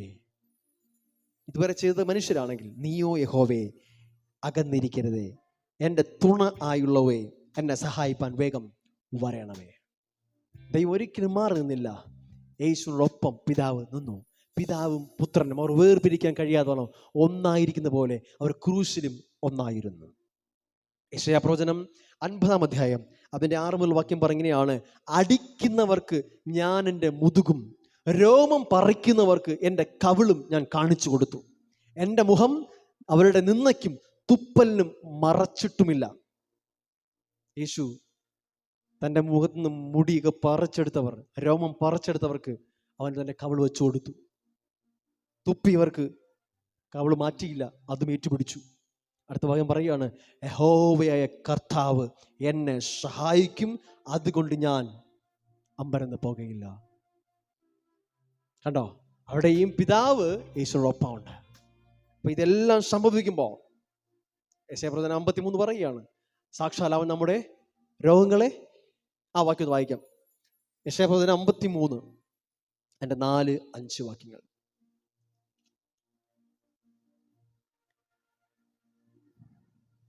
അവൻ യേശുവിനെ കുറിച്ച് പറയുകയാണ്, മനുഷ്യരാൽ നിന്ദിക്കപ്പെട്ടും. കണ്ടോ, ആരാൽ നിന്ദിക്കപ്പെട്ടു? മനുഷ്യരാൽ. ത്യജിക്കപ്പെട്ടും. ആരാൽ ത്യജിക്കപ്പെട്ടു? ദൈവത്താലല്ല, മനുഷ്യരാൽ ത്യജിക്കപ്പെട്ടും വ്യസനപാത്രമായും രോഗം ശീലിച്ചവനായും ഇരുന്നു. അവനെ കാണുന്നവർ മുഖം മറച്ചു കളയത്തക്ക വണ്ണം അവൻ നിന്ദിതനായിരുന്നു. ഓ, കണ്ടോ, മനുഷ്യനും തോന്നാത്ത വിധം അവന്റെ മുഖം തകർക്കപ്പെട്ടു, വിരൂപമായി. നാം അവനെ ആദരിച്ചതുമില്ല. നമ്മൾ ആദരിച്ചില്ല അവനെ, ദൈവപുത്രനെ നമ്മൾ ആദരിച്ചില്ല. സാക്ഷാൽ നമ്മുടെ രോഗങ്ങളെ അവൻ വഹിച്ചു, നമ്മുടെ വേദനകളെ അവൻ ചുമന്നു. നാമോ, ശ്രദ്ധിച്ചേക്കണം, നാമോ ദൈവം അവനെ ശിക്ഷിച്ചും അടിച്ചും ദണ്ഡിപ്പിച്ചും ഇരിക്കുന്നു എന്ന് വിചാരിച്ചു. കണ്ടോ, നമ്മൾ എന്ത് ചെയ്തു? ഇന്നും വിചാരിക്കുന്ന ഒരു കൂട്ടരുണ്ട്. ഇന്നും ഒരുപാട് പേര് വിചാരിക്കുന്നുണ്ട്, പാടിക്കൊണ്ടിരിക്കുക, ദൈവം യേശുവിനെ അടിച്ചു നിന്ദിച്ചു. അല്ല, മനുഷ്യർ അവനെ നിന്ദിച്ചു, അടിച്ചു, ക്രൂശിച്ചു. നാമോ ദൈവം അവനെ നിന്ദിച്ചു, ക്രൂശിച്ചു എന്ന് വിചാരിച്ചു. ഒരിക്കലും അങ്ങനെയല്ല. എന്നാൽ നമ്മൾ വിചാരിച്ച പോലെ അല്ല. അവൻ നമ്മുടെ അതിക്രമങ്ങൾ നിമിത്തം മുറിവേറ്റു. നമ്മുടെ അടികൾ കൊണ്ടാണ് അവൻ മുറിവേറ്റത്, ദൈവം അവൻ അടിച്ചതല്ല. നമ്മുടെ അകൃത്യങ്ങൾ നിമിത്തമാണ് അവൻ തകർന്നത്. നമ്മുടെ സമാധാനമുള്ള ശിക്ഷ അവൻ്റെ മേലായി, അവൻ്റെ അടിപ്പിണരുകളാൽ നമുക്ക് സൗഖ്യം വന്നുമിരിക്കുന്നു. കണ്ടോ, ദൈവം യേശുവിനെ ശിക്ഷിച്ചതല്ല, നാം അവനെ ക്രൂശിച്ചു, നാം അവനെ അടിച്ചു, നാം അവൻ്റെ മേൽ തുപ്പി. ക്രൂശ് എന്ന് പറയുന്നത് യേശുവും പിതാവായ ദൈവവും തമ്മിലുള്ള ബാറ്റിലല്ല, യുദ്ധമല്ല. ദൈവം യേശുവിന്റെ കൂടെ ക്രൂശിലായിരുന്നു. 2 കൊരിന്ത്യർ 5:19 പറയാണ്, God was in Christ. reconciling the word to himself, not counting their trespasses against him. നമ്മുടെ അതിക്രമങ്ങളെ കണക്കിടാതെ തന്നോട് നിരപ്പിച്ചുകൊണ്ട് അവനോടൊപ്പം പിതാവായ ദൈവം ക്രൂശിൽ ഉണ്ടായിരുന്നു. ഈ സ്റ്റോറിയാണ് പലരും ട്വിസ്റ്റ് ചെയ്ത് രക്തദാഹിയായ ഒരു ദൈവമാക്കി പിതാവായ ദൈവത്തെ മാറ്റി. പിതാവ് വേറെ ഏതോ, പുത്രൻ വേറെ ഏതോ. ഒരിക്കലുമല്ല പ്രിയരെ. പിതാവായ ദൈവം തൻ്റെ പുത്രൻ നമുക്ക് വേണ്ടി നൽകി. അവനോട് കൂടെ ഇരുന്നു പരിശുദ്ധാത്മാവും ആ എല്ലാ നരേറ്റീവിനകത്തും എല്ലാ മേഖലയിലും പരിശുദ്ധാത്മാവിനെ നമുക്ക് കാണുവാനായി കഴിയും. Thank you Jesus. അപ്പോൾ ഞാൻ നേരത്തെ പറഞ്ഞതുപോലെ ക്രൂശ് ദൈവത്തിൻ്റെ കോപത്തിൻ്റെ സൂചന അല്ല, ദൈവത്താൽ പണിഷ് ചെയ്യപ്പെട്ടതല്ല, ദൈവത്തിന് ക്ഷമിക്കാനായിട്ട് രക്തം വേണ്ട. ഒത്തിരി സ്ഥലങ്ങളിൽ ദൈവം പറയുന്നുണ്ട്, വയലിലെയും കാട്ടിലെയും മൃഗങ്ങളൊക്കെയും എനിക്കുള്ളതാ, എനിക്ക് വേണമെങ്കിൽ നിന്നോട് ഞാൻ ചോദിക്കത്തില്ല, ഞാൻ നിന്നോട് ചോദിക്കുന്നില്ല. രക്തദാഹിയ ഒരു മനുഷ്യനല്ല. ഹോശയ്യ 6:6 പറയുകയാണ്, എനിക്കിതിലൊന്നും പ്രസാദമില്ല, എൻ്റെ ആഗ്രഹം ഈ യാഗമൊന്നുമല്ല. അപ്പോൾ ദൈവത്തിൻ്റെ ഹൃദയം അതൊന്നുമല്ല. അതുപോലെ തന്നെ യേശു പിതാവിന് വില കൊടുത്തല്ല, അവൻ സ്വയം വില എന്നുവെച്ചാൽ നമുക്ക് വേണ്ടി അവൻ സഹിച്ചു സകലതും. അവൻ വില കൊടുത്തു എന്ന് പറഞ്ഞാൽ ആർക്ക് കൊടുത്തു ലീഗൽ ടേംസിലല്ല, പകരം അവൻ്റെ എഫേർട്ടാണ്. നമുക്ക് വേണ്ടി സഹിച്ചു സകലതും, നമ്മുടെ അടിയും എല്ലാം. ഈ മെസ്സേജ് ഓഫ് ദ ക്രോസ് എന്താണ്? ക്രൂശിൻ്റെ വചനം എന്താണ്? നേരത്തെ ഒരു ചോദ്യം ചോദിച്ചു, എന്തുകൊണ്ടാണ് സാത്താൻ യേശുവിൻ്റെ രക്തത്തെ ഭയക്കുന്നത്? എന്താണെന്നറിയാവോ? യേശുവിൻ്റെ രക്തം വിളിച്ചു പറയുന്നത് എന്നോടിനുള്ള സ്നേഹത്തിൻ്റെ ആഴമാണ്. ശത്രുവിനറിയാം ഇതിനിടയിൽ പെട്ടുപോകാൻ ഞാൻ തീർന്നുപോയി. കാരണം ഒരു പിതാവ് തൻ്റെ രക്തം പോലും കൊടുക്കുവാൻ, തൻ്റെ പുത്രൻ രക്തം പോലും കൊടുക്കുവാൻ തക്കവണ്ണം എന്നെ സ്നേഹിക്കുന്നു. അത്രമാത്രം സ്നേഹമുള്ള ഒരു പിതാവിൻ്റെയും മകൻ്റെയും ഇടയിൽ വന്ന് ചാടാൻ ഒരു ശത്രുവും ധൈര്യപ്പെടില്ല. അവന് ഭയമായിരിക്കും. യേശു രക്തം ഓർമ്മിപ്പിക്കുന്നത് പിതാവിനോടുള്ള സ്നേഹമാണ്, ഒരിക്കലും ശിക്ഷാവിധിയല്ല. ഹല്ലേലൂയ. എന്നെ ഇന്നലെ ചിന്തിപ്പിച്ചൊരു കാര്യമാണ്. നമുക്കെല്ലാവർക്കും എന്തെങ്കിലും തൊട്ട് നോക്കിയാൽ മാത്രമേ വിശ്വസിക്കാൻ പറ്റത്തുള്ളൂ. പലരുടെയും രീതിയാ, തൊട്ടാലേ, തോമസിനെ പോലെയാ, തൊട്ടാ വിശ്വസിക്കാം. പക്ഷേ ദൈവത്തിൻ്റെ സ്നേഹത്തിൽ ദൈവം അതിനും വഴി ഒരുക്കിയിട്ടുണ്ട്. അതാണ് കർത്താവിൻ്റെ മേശ. നിനക്ക് തൊട്ടറിയാം അവൻ്റെ രക്തത്തെ, തൊട്ടറിയാം അവൻ്റെ ശരീരത്തെ. വിളിച്ചു പറയാം, ഇത് എൻ്റെ സൗഖ്യത്തിനായി, എൻ്റെ പാപക്ഷമയ്ക്കായി, എൻ്റെ കൈകളിലേക്ക് തൊട്ടനുഭവിക്കാത്തക്കോളം കർത്താവ് നൽകിയിരിക്കുകയാണ്. യേശു പറയുകയാണ്, എൻ്റെ രക്തം സാക്ഷാൽ പാനീയവും എൻ്റെ ശരീരവും സാക്ഷാൽ ഭക്ഷണവുമാകുന്നു. എന്നെ തിന്നുകയും കുടിക്കുകയും ചെയ്യുന്നവൻ നിത്യജീവൻ ജീവിക്കും. നമ്മൾ ഈ ലോകപ്രകാരമുള്ള ജീവനെ അല്ല, സ്വർഗീയമായ സോയൽ ലൈഫിനെ, നിത്യജീവനെയാണ് ഇതിലൂടെ എക്സ്പീരിയൻസ് ചെയ്യുന്നത്. പലർക്കും ഇതിലേക്ക് വരാൻ ഭയമാണ്. ഇതും തെറ്റായ ധാരണകളാണ്. കഴിഞ്ഞ ആഴ്ച ടീച്ചറുടെ കൂടെ സംസാരിച്ചാണ്, ധൈര്യത്തോടെ അടുത്തേക്ക് വരണം. കാരണം ഇത് നിന്നോടുള്ള സ്നേഹത്തെയാണ് സൂചിപ്പിക്കുന്നത്. നിന്നോടുള്ള സ്നേഹമാണ് അവൻ്റെ ശരീരത്തെ തകർക്കുവാനായി വിട്ടുകൊടുക്കുവാൻ അവനെ പ്രേരിപ്പിച്ചത്. ഹല്ലേലൂയ. ക്രൂശ് ഒരിക്കലും ഒരു രക്തദാഹിയായ ദൈവത്തിൻ്റെ സൂചനയല്ല, നമ്മോടുള്ള സ്നേഹമാണ്. നമ്മുടെ ഏറ്റവും മോശത്തെ അവൻ ഏറ്റവും നന്മയ്ക്കാക്കി മാറ്റിയതിൻ്റെ പിക്ചറാണ്. നേരത്തെ പറഞ്ഞ പോലെ ഹാബേലിൻ്റെ രക്തത്തെക്കാൾ ഗുണകരമായി സംസാരിക്കുന്ന രക്തം എന്നാണ് പറയുന്നത്. ഹാബേല് രക്തം എന്താ സംസാരിച്ചേ? ആ രക്തത്തിനൊരു സൗണ്ട് ഉണ്ടായിരുന്നു അല്ലേ? എന്താ വിളിച്ചു പറഞ്ഞേ? വെഞ്ചൻസ്, പ്രതികാരം. യേശുവിൻ്റെ രക്തം വിളിച്ചു പറഞ്ഞ എന്താണ്? ഫോർഗീവ്നെസ്, പാപക്ഷമ. പിതാവേ ക്ഷമിക്കണമേ. ഹല്ലേലൂയ. യേശുവിൻ്റെ റിസറക്ഷൻ ശേഷം യേശു എന്ന് പറഞ്ഞതാണ്, നിങ്ങൾക്ക് സമാധാനം. യേശു പോലെ ക്ഷമിക്കാൻ കഴിഞ്ഞാൽ, ഞാനിങ്ങനെ പറയാം, യേശുവിനെ പോലെ ക്ഷമിക്കാനും നമുക്ക് കഴിയുകയും അതേ റിസറക്ഷൻ പവർ നമ്മൾ ഓപ്പറേറ്റ് ചെയ്യാനും പറ്റിയാൽ ഈ ഭൂമി സ്വർഗമായി മാറും. ഇത് നമുക്ക് ആഗ്രഹിക്കുന്നത് അത് തന്നെയാണ്. യേശു പോലെ മറ്റുള്ളവർ ക്ഷമിക്കാനും അവൻ്റെ പുനരുദ്ധാനത്തിൻ്റെ ജീവനിൽ ആരോടും മത്സരമില്ലാതെ അവരെ സ്നേഹിക്കുകയും അതോടൊപ്പം അവർ പ്രതികാരം ചെയ്യാനല്ല ഈ പവർ ഉപയോഗിക്കേണ്ടത്. ഈ പവർ അവർ റിസ്റ്റോർ ചെയ്യാൻ ഉപയോഗിച്ചാൽ, യേശു ചെയ്തതുപോലെ അവൻ ആരോടും പ്രതികാരം ചെയ്യാൻ ഉപയോഗിക്കാതെ അവൻ്റെ ശക്തിയെ ആൾക്കാരെ റിസ്റ്റോർ ചെയ്യാൻ ഉപയോഗിച്ചതുപോലെ നാമും പ്രയോജനപ്പെട്ടാൽ ഈ ഭൂമി സ്വർഗമായി മാറും, സംശയമില്ല. നമ്മൾ എന്തൊക്കെ കൊടുത്തോ അതിന് മുഴുവൻ അവൻ്റെ ശരീരം അവൻ അബ്സോർബ് ചെയ്തു. യേശുവിന് നമ്മൾ എന്ത് കൊടുത്തു? നമ്മുടെ കയ്പ്, നമ്മുടെ കല്ലായ ഹൃദയം, നമ്മുടെ എല്ലാ വേദനകളും നമ്മൾ അവൻ്റെ മേൽ അടിച്ചേൽപ്പിച്ചു. അവനെ നമ്മൾ എറിഞ്ഞു, അവനെ തുപ്പി, അവനെ മാക്സിമം നമ്മൾ നമ്മുടെ ഹൃദയത്തിൻ്റെ കാഠിന്യത്തിൽ നിന്ന് ഉപദ്രവിച്ചു. പകരം അവന് നൽകി പാപക്ഷമ, സ്നേഹം, കൃപ തിരികെ നൽകി. നമ്മുടെ ഏറ്റവും മോശത്തിനെ അവൻ കൺവേർട്ട് ചെയ്ത് തിരിച്ചു നൽകിയത് ഏറ്റവും ബെസ്റ്റാണ്. നമ്മുടെ സാധാരണ ഫിൽറ്ററിങ് പ്രോസസ്സിൽ ചാണകം പോലെ കലങ്ങിയ ചെളി വെള്ളമായിരിക്കാം, അത് കറങ്ങി തിരിഞ്ഞ് ലാസ്റ്റ് വരുമ്പം പ്യുവർ വാട്ടർ വരുന്ന പോലെ നമ്മൾ യേശുവിലേക്ക് കൊടുത്തത് എല്ലാത്തിനെയും അവൻ കൺസ്യൂം ചെയ്തിട്ട് അവൻ നമുക്ക് നൽകിയത് പാപക്ഷമയാണ്, സ്നേഹത്തെയാണ്, സമാധാനത്തെയാണ്. അവനൊരിക്കലും നമ്മോട് പകരം ചെയ്യുന്നവനല്ല, പകരം നമ്മോട് ക്ഷമിക്കുകയും നമ്മെ സ്നേഹിക്കുകയും ചെയ്യുന്ന കഥാവാണ്. Thank you Jesus. ഹോശയ്യ 6:6 പറയുകയാണ്, ഈ യാഗത്തിലല്ല ദയയിലും ഹോമയാഗങ്ങളെക്കാൾ ദൈവപരിജ്ഞാനത്തിലും ഞാൻ പ്രസാദിക്കുന്നു. ഒരു വചനം കൂടി വായിച്ച് അവസാനിപ്പിക്കുകയാണ്. ദാനിയേലിന്റെ പ്രവചനം 7-ാം അധ്യായം അതിന്റെ 13-14 വാക്യങ്ങൾ. ദാനിയേലിന്റെ പ്രവചനമാണ്. യേശുവിന്റെ പുനരുത്ഥാന ശേഷം നടക്കുന്ന ഒരു കാര്യത്തെ എഴുതിയിരിക്കുകയാണ്. രാത്രി ദർശനങ്ങളിൽ മനുഷ്യപുത്രനോട് സദൃശനായ ഒരുത്തൻ ആകാശമേഘങ്ങളോടെ വരുന്നത് ഞാൻ കണ്ടു. അവൻ വയോധികന്റെ അടുക്കൽ ചെന്ന് അവർ അവനെ അവന്റെ മുമ്പിൽ അടുത്തു വരുമാറാക്കി. മനസ്സിലായി ഈ പിക്ചർ ഏതാന്ന്? യേശുവിന്റെ ഉയർപ്പിന് ശേഷം യേശു മറിയയോട് പറയുകയാണ്, എന്നെ തുടരുത്, ഞാൻ പിതാവിന്റെ അടുക്കലേക്ക് ഇതുവരെ കയറി ചെന്നിട്ടില്ല. അതിനുശേഷം ഒരു അസെൻഷൻ സംഭവിക്കുന്നുണ്ട്. യേശു പിതാവിന്റെ അടുക്കലേക്ക്, ആ വയോധികൻ ഉപയോഗിച്ചിരിക്കുന്നത് പിതാവായ ദൈവത്തിന്റെ അടുക്കലേക്ക് യേശു കയറി ചെല്ലുന്നതാണ്. അടുത്ത് പറയാണ്, സകല വംശങ്ങളും ജാതികളും ഭാഷക്കാരും അവനെ സേവിക്കേണ്ടതിന് അവൻ ആധിപത്യവും മഹത്വവും രാജ്യത്വവും ലഭിച്ചു. ശരീരത്തിൽ ഇറങ്ങി വന്ന പുത്രനായ യേശുവിന് ഈ മുഴുവൻ അധികാരവും ലഭിച്ചു. അവന്റെ ആധിപത്യം നീങ്ങിപ്പോകാത്ത നിത്യ ആധിപത്യവും അവന്റെ രാജ്യത്വം നശിച്ചു പോകാത്തതും ആകുന്നു.